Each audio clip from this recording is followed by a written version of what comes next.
Being late can be a simple but critical mistake, and I'll explain to you why and how you can avoid doing it right now.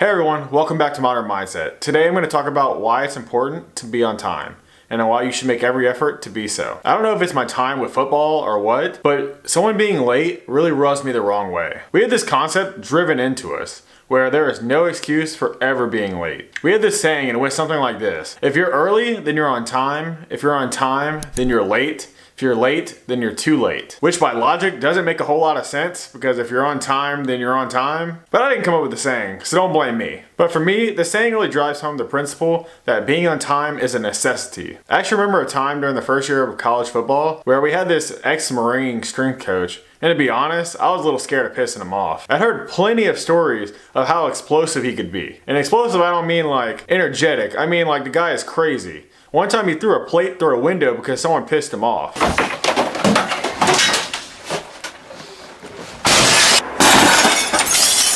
But on to one of my own stories. I had actually woken up late to our 5:45 lift. I had woken up at about 5:20 and it took me about 30 minutes normally to get to the field. So I get up, jump in my truck, and I'm racing to the field like Ricky Bobby.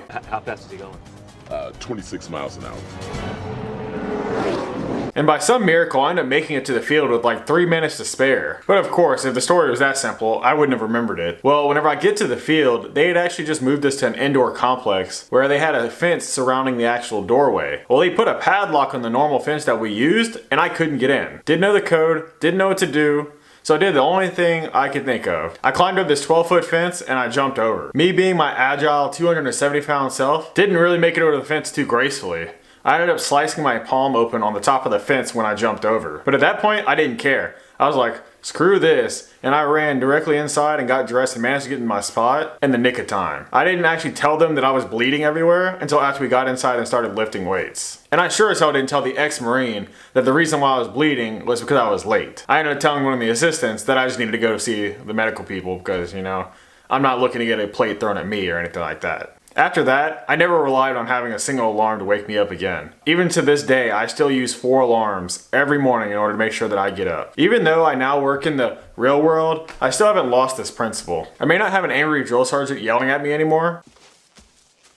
Did I give you permission to sneeze, Opie? No, sir.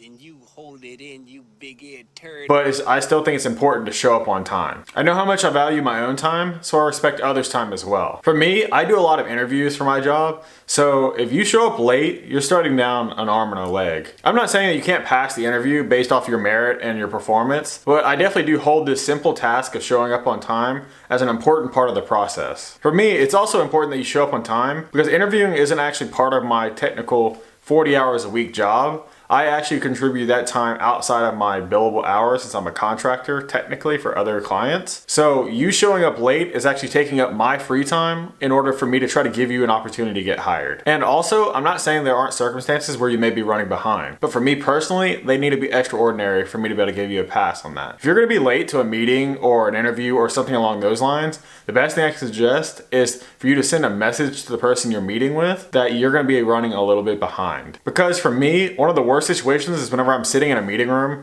even if it's Zoom or something like that, and I'm just sitting there waiting for someone to show up. And I'm having to think, maybe they forgot, or maybe they just didn't have the meeting sent to them correctly. So I'm just forced to sit there and kind of wait for, I usually wait between 7 to 10 minutes, but I'm basically just wasting my time that whole time for you to show up. And then if you show up late and our meeting ends up having to go through past our normal allocated time, then you're making me late for other meetings. So you need to value other people's time just as much as they value it themselves. Because it can come off as disrespectful whenever you're late. To me, if you're late and you didn't inform me, it means you don't value my time and you don't mind wasting it. Or at the very least, it comes off that this meeting wasn't a priority to you. I know this video may have came off a little ranty, so I'll give you 3 basic tips that'll help you avoid being late in the future. Number 1 is to set multiple alarms to make sure you can get to where you need to get to in time. And from the story earlier, you know I'm someone who has to subscribe to that tip as well. Number 2 is allocate more time to get to wherever you need to be. Because I don't know if you live in a place like Louisiana like I do, but people don't know how to drive, so a 30-minute drive can go from 30 minutes to 45 minutes